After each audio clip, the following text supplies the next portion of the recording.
Question number 1, are you a guy?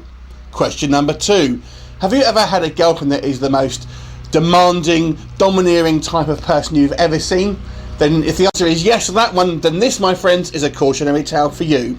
So basically, this is a very dark comedy. I guess I would say it's a kind of horror comedy or a drama horror comedy. And basically, the stage is set with a kind of idyllic looking lifestyle, at least from the kind of the outside. We have this kind of family.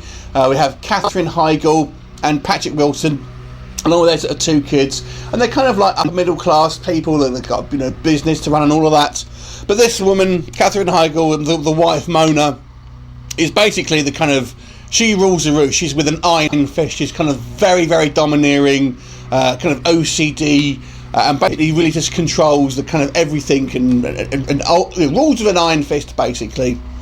And basically Patrick Wilson is the kind of the amusingly named Don Champagne, and he's essentially just kind of a little bit afraid of his wife in a long way. He's just afraid of kind of upsetting her, really. But it all kind of turns upside down when he employs a sexy new employee.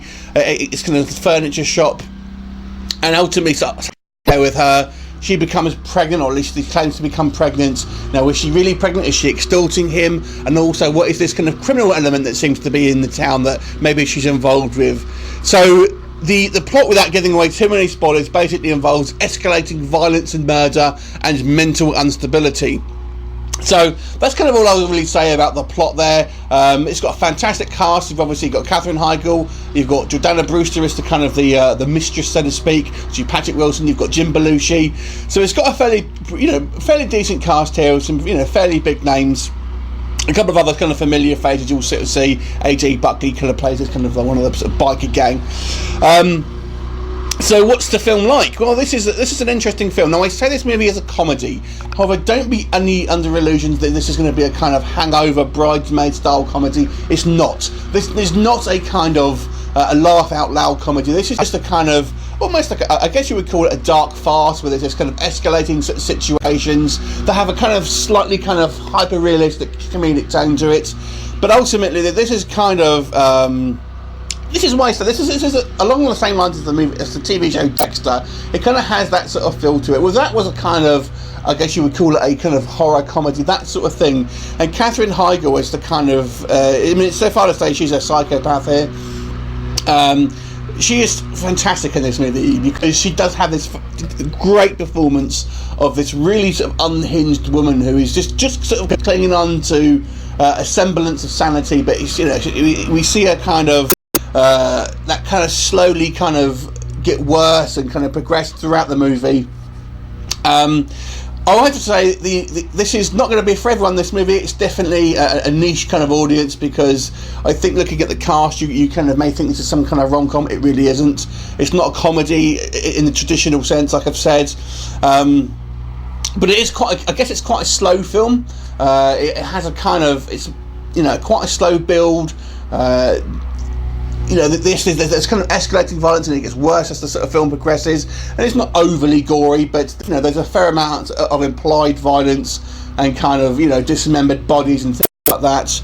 But it's all kind of done in a kind of, like I said, a semi-serious way. I actually really, I quite like this film.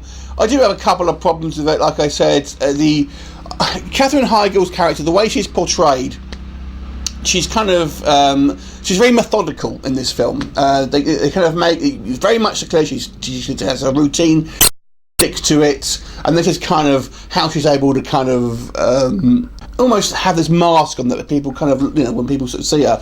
But there's something that happens at the end. She basically has an outburst at the end, which I felt was a little bit uncharacteristic, and it was almost, I felt that was put in there as a kind of as justification for the next scene, shall we say.